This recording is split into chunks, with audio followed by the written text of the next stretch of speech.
రాంబాబు గారి ఇంటికి ఏపీ మాజీ ముఖ్యమంత్రి జగన్మోహన్ రెడ్డి గారు వెళ్తున్నారు.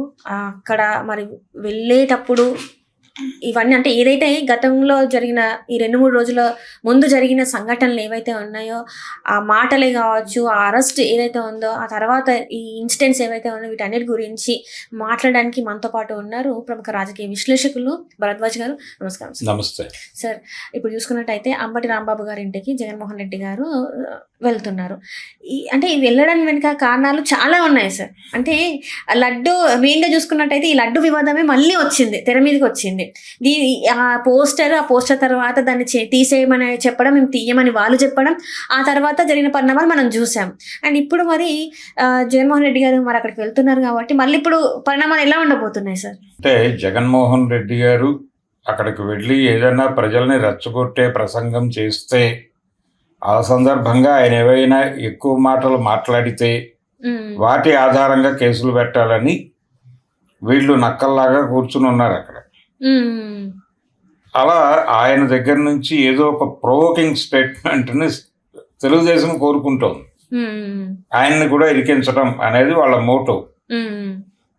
ఇది కార్యక్రమం. ఈ కార్యక్రమంలో భాగంగానే జగన్మోహన్ రెడ్డి అంటే పర్యటన మొత్తాన్ని మానిటర్ చేయటమే కాదు, నియమ నిబంధనలు కట్టుదిట్టంగా అమలు చేస్తూ ఎక్కడా జనం రాకుండా, జనంని మొబిలైజ్ చేసేటువంటి అవకాశం వాళ్ళకి లేకుండా చేయటానికి శత విధాల పోలీసుల్ని వినియోగించి ఒక రకంగా అధికార దుర్వినియోగానికి కూడా పాల్పడి తెలుగుదేశం నాయకులు కూడా ఎక్కడికక్కడ గ్రామాలలోనూ అక్కడ కథలు రాకుండా, గుంటూరు చుట్టుపక్కల ఉన్నటువంటి ప్రాంతాల నుంచి జనాలు రాకుండా చేయడానికి సాయశక్తులా ప్రయత్నం చేస్తున్నారు.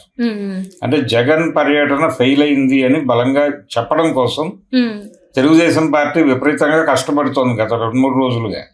అంబటి రాంబాబు అరెస్ట్ జరిగిన క్షణం నుంచి ఆ పనిలో ఉన్నారు. అంటే ఎవరైనా అరెస్ట్ అయితే అక్కడికి వచ్చి పలకరించడం, జైలుకి వెళ్ళి పలకరించడం, కుటుంబాన్ని పలకరించడం, ఇది ఖచ్చితంగా చేస్తున్నాడు జగన్మోహన్ రెడ్డి చాలా కాలంగా. అందులో భాగంగానే అంబటి అరెస్ట్ అవగానే ఆయన వస్తాడు అనుకున్నారు. కానీ ఇక్కడ ఉన్నటువంటి ఇబ్బందుల రీత్యా జగన్మోహన్ రెడ్డి రావాలనుకున్నప్పటికీ వద్దని మేము వచ్చామని చెప్పి సజ్జల రామకృష్ణారెడ్డి మాట్లాడాడు ఆ రోజు. అదే పరిస్థితి. కానీ జగన్మోహన్ రెడ్డి వెళ్ళటం అనేది అవసరం పార్టీని నిలబెట్టడానికి. ఆ అవసరాన్ని గుర్తించి ఆయన కదిలి వచ్చాడు. కానీ ఆయన మూమెంట్ టోటల్గా జనాలు పెద్దగా ఆదరించట్లేదు అనేది ఎస్టాబ్లిష్ కావాలి అని తెలుగుదేశం పార్టీ విపరీతంగా కసరత్తు చేసింది. ప్రభుత్వం కూడా ఈ కసరత్తులో భాగంగా విపరీతమైన అధికార దుర్వినియోగం జరిగింది. జనాల్ని భయపెట్టారు, కేసులు పెడతామన్నారు, టెర్రరైజ్ చేశారు. ఎవరైతే నడిపిస్తారో ఆ నడిపించే వాళ్ళందరినీ ఏదో పద్ధతిలో బెదిరించారు. ఈ బెదిరింపుల పర్వంలో భాగంగా జనాలు రాకపోవచ్చు అని వాళ్ళు అనుకుంటున్నారు. కానీ జనాలు స్వచ్ఛందంగానే బయటకు రావడానికి డిసైడ్ అయ్యారు. వాళ్ళు జగన్మోహన్ రెడ్డి మీద ఉన్న ప్రేమతో కాదు జనాలు వస్తుంది. మాకు ఏవేవో చేస్తారని చెప్పి అధికారంలోకి వచ్చిన చంద్రబాబు గారు చేసింది ఏం లేదు, ఈ గొడవలు తప్ప అనే చిరాకుతో జనాలు రోడ్డు మీదకి వస్తున్నారు. దానికి నిరసనగా వాళ్ళు జగన్మోహన్ రెడ్డి దగ్గరికి వస్తున్నారు. కాబట్టి ఇది ఒక రకంగా తెలుగుదేశం పార్టీ జనాలను కట్టడి చేయటానికి చేస్తున్న కసరత్తు. ఆ కసరత్తును బద్దలు కొట్టుకుని బయటకు రావడానికి చూస్తున్న జనాలు. ఈ కాంటెక్స్ట్లో ఇప్పుడు ఆంధ్రప్రదేశ్ ఉంది. ఈ నేపథ్యంలోనే జగన్మోహన్ రెడ్డి పర్యటన నడుస్తోంది. జనాలు ఏదో పద్ధతిలో ఎక్కడ బ్యారికేడ్లు ఉన్నప్పటికీ తోసుకుని వచ్చారు. జనాలు తమ కోరికని ప్రభుత్వానికి తెలియజేయాలనుకుంటున్నారు. మేము మీతో లేవండి, మీరు మాకు అన్యాయం చేశారు, స్పష్టంగా మీరు చెప్పిన ఏ హామీ కూడా సరిగా నెరవేరలేదు ఇక్కడ. కాబట్టి ఇప్పటికీ గందరగోళమే జరుగుతోంది. సంపద సృష్టి అనే పేరుతో మీరు ఎవరికో సంపద పెంచుతున్నారు తప్ప మాకు కాదు. మీకు ఓటేసి గెలిపిస్తున్నటువంటి మేము మీ ఎజెండాలోనే లేము. కాబట్టి మేము మీకు వ్యతిరేక స్టాండ్ తీసుకోవడానికి డిసైడ్ అయిపోయి ఉన్నాం అనేది వాళ్ళు ఎస్టాబ్లిష్ చేయాలని అనుకుంటున్నారు బలంగా ప్రభుత్వానికి. ఎస్టాబ్లిష్ చేయడం కోసం వాళ్ళు జగన్ వైపు నిలబడ్డట్టుగా కనిపించబోతున్నారు. అందుకని జనం వచ్చేస్తారు స్వచ్ఛందంగా ఎవరు ఆపినా ఆగకుండా గుంటూరు చేరి జగన్మోహన్ రెడ్డి ర్యాలీలో పాల్గొనాలి. ఒకవేళ గొడవ జరిగితే అది కూడా వైసీపీకి అనుకూలంగానే ఉపయోగపడుతుంది. జనాలు సఫర్ అయినప్పటికీ జనాలు అలాగే తీసుకుంటున్నారు విషయాన్ని. మనం సఫర్ అయినా పర్లేదు, మన వ్యతిరేకత ప్రభుత్వానికి అర్థం కావాలి అనే ఉద్దేశంతో వాళ్ళు రోడ్డు మీదకి వచ్చి జగన్ని కలవాలి అనేటువంటి కోరికతో ఉండటం అనేది కనిపిస్తోంది విజిబుల్గానే.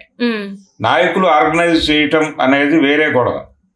నాయకులు ఆర్గనైజ్ చేసి జనాలని లారీల్లో తరలించుకురావడం, బిర్యానీ ప్యాకెట్లు, అదే ప్యాక్లో ఒక బిర్యానీ ప్యాకెట్, కొంత డబ్బులు ఇవన్నీ పెట్టి ఒక పార్సిల్ ఇవ్వటం అనేది ఒక సాంప్రదాయంగా మారింది ఏ మీటింగ్కి అయినా.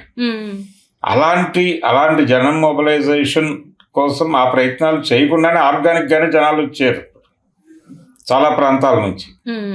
జగన్మోహన్ రెడ్డి జరుపుతున్నటువంటి ఈ నిరసన కేవలం జగన్మోహన్ రెడ్డి మీద ప్రేమతో రాలేదండి. జగన్మోహన్ రెడ్డి మీద ప్రేమ కాదు, చంద్రబాబు నాయుడు గారి అంటే కూటమి ప్రభుత్వం విధానాలను వ్యతిరేకిస్తూ ఆ వ్యతిరేకత వాళ్ళకి అర్థం కావడం కోసం రోడ్ల మీదకి వచ్చారు జనాలు. అణిచివేత ఉంది ఆంధ్రప్రదేశ్లో, ఎవరిని మాట్లాడినట్ల, ఎవరు మాట్లాడినా కేసులు పెడతా ఉంటున్నారు. అంటే విమర్శని విమర్శగా స్వీకరించేటువంటి పరిస్థితి కూడా వాళ్ళకి లేకుండా పోయిందని జనాల్లో చిరాకు ఉంది. నిజానికి అంబటి రాంబాబు ఇన్సిడెంట్లో ఆయన అగ్రెసివ్గా మాట్లాడింది ఏమిటి? గతంలో ఈ స్థాయిలో వాళ్ళందరూ మాట్లాడారు. చంద్రబాబు దగ్గర నుంచి మొదలు పెడితే కింది స్థాయి క్యాడర్ వరకు వైఎస్ఆర్సీపీలో పనిచేస్తున్న నాయకుల గురించి, మహిళల గురించి అనుచితంగా మాట్లాడిన వీడియోలన్నీ సర్క్యులేషన్లో ఉన్నాయి. ఇప్పుడు మొన్న ఈ మధ్య చూసుకున్నా కూడా రోజా గారి గురించి మాట్లాడిన వైనం కూడా మనం చూసాం. మహిళలను చూడకుండా కూడా వాళ్ళు ఎలా మాట్లాడారో మనం చూసాం. ఇప్పుడు ఏమంటారంటే ఈ సాంప్రదాయాన్ని తీసుకొచ్చింది వైసీపీ పార్టీ నేతలే కదా అని చెప్పేసి వాళ్ళు అంటారు. సార్, వైసీపీ చేస్తే మీ సంస్కారం, మీ గొప్పతనం ఎక్కడికి వెళ్ళినాయి? మీరు వైసీపీని ఇమిటేట్ చేసేటట్టయితే మీరు వెళ్ళి వైసీపీలో చేరండి. మీకు ఒక సాంప్రదాయం, మీకు ఒక ట్రెడిషను, మీకు ఒక అద్భుతమైనటువంటి జ్ఞానము, విజను ఇవన్నీ ఉన్నాయని కదా మీరు. పైగా సమాచార సాంకేతిక విప్లవ రథసారథి అని ఆయనకు ఒక టైటిల్ ఉంది చంద్రబాబు నాయుడికి. ఇన్ని పెట్టుకుని మీరు ఒక కొత్త మార్గాన్ని అయ్యాలి, కానీ వాళ్ళు చేశారు కాబట్టి మేము చేస్తామంటే మీరెందుకు అక్కడ? చాలా మంది దాన్ని ప్రోత్సహిస్తున్నారు కదా సార్. అప్పుడు ఆ టైంలో వాళ్ళు అట్లా చేశారు, మేము దానికి ఖచ్చితంగా ఉంటది, యాక్షన్ కి రియాక్షన్ ఉంటుంది. ఉంటుంది అనుకుంటే ఉంటుందని చెప్పండి. మేము ప్రతీకారం చేస్తున్నాము, ప్రతీకారం మాత్రమే మా పరిపాలన అని చెప్పేమనండి. ఆ మాట చెప్పట్లేదుగా ఓపెన్ గా. కానీ అరెస్టులు అయితే జరుగుతున్నాయి, దాడులు జరుగుతున్నాయి, ఇళ్ల మీద కొడుతున్నారు, ఇళ్ల మీద పెట్రోల్ బాంబులు వేసిన చరిత్ర ఉంది కదా. ఇన్ని చేస్తున్నారు, ఇన్ని చేస్తూ వాళ్ళని టెర్రరైజ్ చేయటము, సరెండర్ అవుతారా అదృశ్యం అవుతారా అనే డిమాండ్ అది జనం ముందు, ప్రతిపక్షం ముందు కూడా పెట్టేశారు వాళ్ళు అక్కడ, ఎన్డీఏ గవర్నమెంట్. దానికి వ్యతిరేకంగా జనం కదులుతున్నారు ఇప్పుడు. గవర్నమెంట్ వైపు నుంచి కనిపించిన యాటిట్యూడ్ మీద చిరాకు, జగన్ మీద సింపతి కాదు ఇది. జగన్ కి సింపతిగా జనం ఉన్నారు అనేది కూడా భ్రమే. అంతే అంటారా సార్? ఎందుకంటే జగన్ చాలా ఓపెన్ గా తనని తాను కేంద్ర ప్రభుత్వానికి సమర్పించుకున్నట్టుగా నటిస్తున్నాడు. ఆయన ఎక్కడా కూడా చంద్రబాబుని తిడతాడు తప్ప స్ట్రైట్ అవే అందులో ఇన్వాల్వ్ అయి ఉన్నటువంటి, ప్రభుత్వంలో ఇన్వాల్వ్ అయి ఉన్నటువంటి భారతీయ జనతా పార్టీ గురించి కానీ ఎన్డీఏ అనే ప్రస్తావన ఇంతవరకు ఎక్కడ ఏ సభలో తీసుకురాకుండా ఆయన చాలా పద్ధతిగా, చాలా పాయింటెడ్ గా చంద్రబాబు నాయుడు అని వాడతాడు, తెలుగుదేశం అని మాట్లాడతాడు. ఇది కండిషన్.